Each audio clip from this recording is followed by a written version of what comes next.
Antes de viajar para Orlando, eu tinha certeza que o meu filho ia ficar 9 horas chorando assim, direto, e daí as pessoas ao redor iam ficar me olhando daquele jeito constrangedor assim, e aí aquele negócio de pressão no ouvido, enfim, ia ser um caos. E nesse vídeo eu vou te contar o que realmente aconteceu no voo para Orlando, o que aconteceu, como foi a alimentação, o que deu certo, o que definitivamente não deu certo.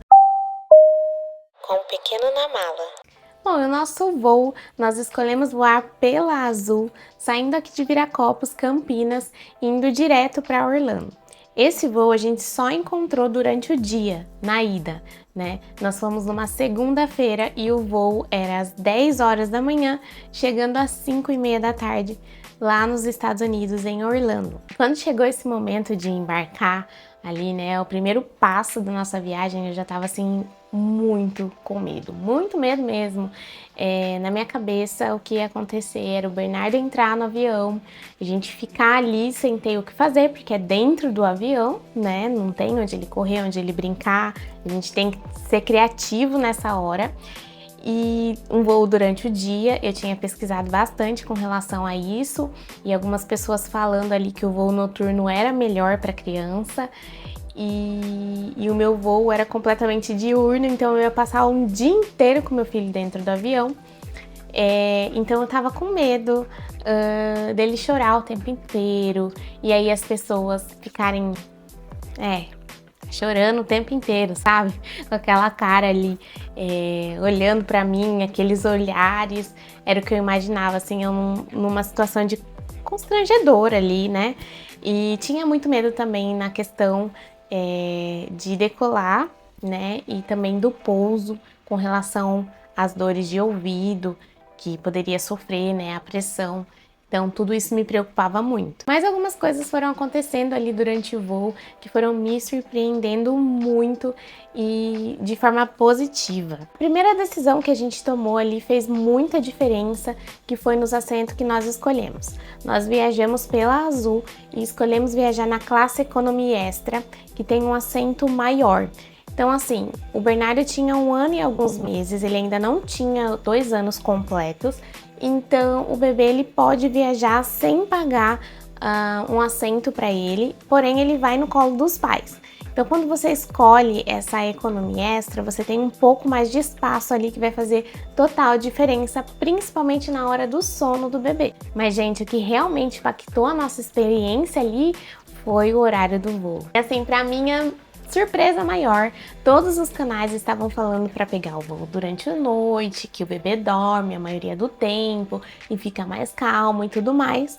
Mas no meu caso, foi surpreendente, porque o voo da ida, que foi durante o dia, foi 1000 vezes melhor. O horário do voo é você quem vai saber editar conforme é o seu filho. Você conhece o seu filho, você sabe como que ele reage durante o dia, como ele reage durante a noite, então você vai saber qual voo vai ser melhor. E eu vou te dar algumas dicas do que aconteceu com o Bernardo. Ele conseguiu ali entender que a gente estava no avião, ele brincou na tela com o entretenimento do avião, comeu, tirou os cochilinhos dele, então ele ficou bem à vontade. Durante a noite, o Bernardo em casa já, ele tem uma dificuldade ali para pegar no sono. Então ele faz uma birrinha durante a noite, ele briga muito para realmente deitar e dormir. E ele tá acostumado a dormir em berço.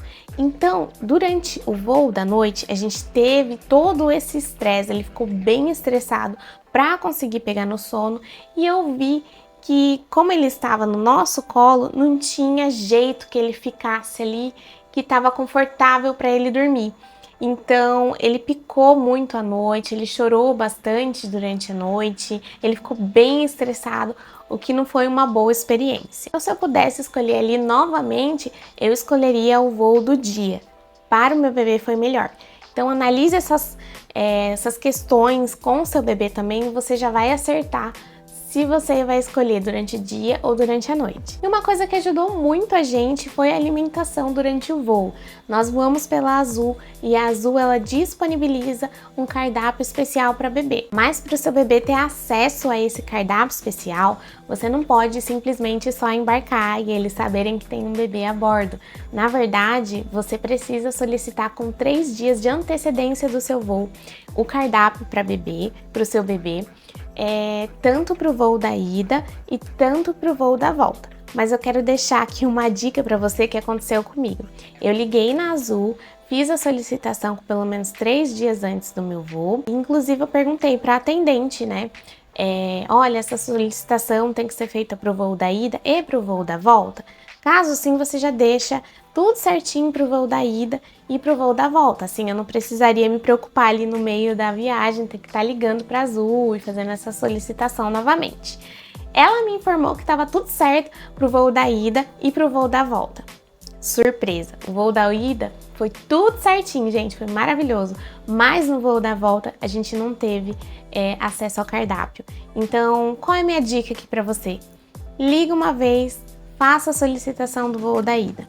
Depois, liga novamente e faça a solicitação para o voo da volta. Assim você vai garantir que no voo da ida e da volta o seu bebê vai conseguir ter acesso ao cardápio especial. No cardápio ali para criança, é servido saladas, frutas, também deram biscoitinhos e snacks de papinha ali, daquela marca Papapá, não sei se vocês conhecem, meu filho gosta muito, inclusive foi muito bom porque ele comeu muito. Ainda falando sobre alimentação, uma das preocupações que eu tinha muito era, e agora, como que vai fazer a fórmula do bebê, né, a mamadeira do meu bebê ali dentro do voo? A tripulação da Azul, assim, foi completamente compreensível comigo, elas foram, assim, maravilhosas, me ajudaram em tudo.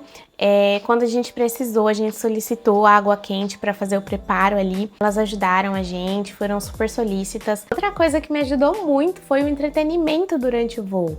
No avião que nós estávamos, tinha a telinha ali em cada assento e foi assim fantástico. Meu filho não é muito de assistir televisão, ele não passa horas assistindo filme, nada disso. Porém, na telinha do voo da Azul ali tem um joguinho de boliche. E o meu filho amou esse joguinho de boliche. Deixou ele entretido ali, gente, por horas. Então dá uma checada, vê se no voo que você quer ir, pela companhia aérea que você quer ir, tem essa questão da mídia ali no assento, né, do entretenimento, porque faz a diferença. No meu caso ali foi maravilhoso. A mala de mão faz total diferença no voo longo e na hora de você fazer a sua mala de mão, você tem que pensar assim, todos os imprevistos que vir na tua cabeça, a tua mala de mão tá ali para te ajudar. Então, o que eu montei de forma estratégica ali? Eu levei fralda extra pro meu filho. Na verdade, durante essa viagem, eu tentei levar o máximo de fralda que eu pude, tanto em mala despachada, tanto na mala de mão, principalmente na mala de mão, porque se acontece algum imprevisto, eu não consigo achar fralda que ele usa, o tamanho, aconteça qualquer coisa, eu tenho algumas fraldas extras e mais alguns dias para resolver. E não de chegada, logo bate pronto, a gente ia chegar todo mundo muito cansado, então você tem que pensar em tudo isso. Também levei muda de roupa pro meu filho, pra mim e pro meu marido. E por que uma muda de roupa para todo mundo? Primeiro, se a mala é extraviada, a gente tem ali com o que se vestir. Mas também, gente, pensando em questão de cocô-bomba. Cocô-bomba acontece e aí pode sujar você, pode sujar seu marido, você vai ficar 9 horas ali né, daquele jeito. Não dá, né, gente? Então sempre leva uma muda de roupa para você, pro seu marido e também para o seu filho, claro, com certeza. Leva sempre também um cobertor do seu filho. Eles entregam uma mantinha ali para te ajudar e tudo mais, mas vai sempre preparado com o cobertorzinho do seu filho, porque no avião tem de ser bem mais gelado sempre. E dessa vez também eu testei um apoio de pé inflável e eu confesso que eu gostei bastante, porque a gente tinha um espaço a mais ali na economia extra, então a gente conseguiu mudar a posição das pernas e quando o Bernardo estava dormindo no colo também ajudou bastante. Claro que também não podia faltar ali alguns snacks que nós levamos. Durante o voo ali ele foi comendo algumas coisinhas e foi ficando ali disperso com algumas coisas. E os brinquedos que ele já estava acostumado e também brinquedos novos. Eu levei uma maleta Montessori ali, que ele ficava abrindo e fechando as coisas, o que deixou ele bastante entretido. Outra coisa que ajudou muito também foi aqueles spinners, sabe? Que você cola assim na janela do avião e fica rodando. Ele gosta muito disso e deu super certo. Para você que tá indo viajar, que vai ficar muitas horas dentro do avião com teu filho, eu acho que a cereja do bolo, assim, o diamante, tá em você acertar o horário do seu voo. E também a questão, se você puder, compre um assento só para o seu filho, mesmo que ele tenha menos de 2 anos de idade. Eu sei que é uma forma de você economizar, eu também fiz isso para economizar na minha, mas no fim das contas ele ficou muito desconfortável ali, e se ele tivesse um assento só para ele, eu tenho certeza que seria totalmente diferente a experiência na volta. E no final das contas, o voo foi muito menos assustador do que eu tinha colocado na minha cabeça, que eu tinha fantasiado que ia acontecer. Meu filho ficou muito bem, ficou confortável, ele brincou, ele comeu, ele não teve dor nos ouvidos, ele tirou os cochilos ali dele. E algo muito interessante que aconteceu e que eu não imaginava que ia acontecer é que, como era um voo para Orlando, tem muitas famílias viajando, tem muita criança viajando. Então, dentro do avião ali, tiveram outras crianças que ficaram chorando, outras crianças que fizeram birra, enfim, aconteceu de tudo que a gente sabe que acontece ali com uma criança. E eu achei que as pessoas iam ficar olhando para o meu filho ali, aquele olhar do julgamento. Na verdade, foi completamente o oposto.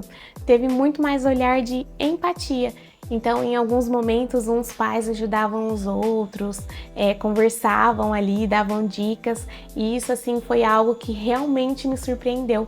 Eu não imaginava. Fica aqui comigo que no próximo vídeo eu vou te mostrar exatamente o que você precisa levar na mala de mão para um voo internacional com seu bebê. Isso, então já ativa o sininho para você não perder o próximo vídeo e ser notificado assim que o nosso vídeo for publicado. Se você também tiver algum comentário, alguma dica, já deixa aqui embaixo e deixa o seu like. Obrigada! Até o próximo vídeo.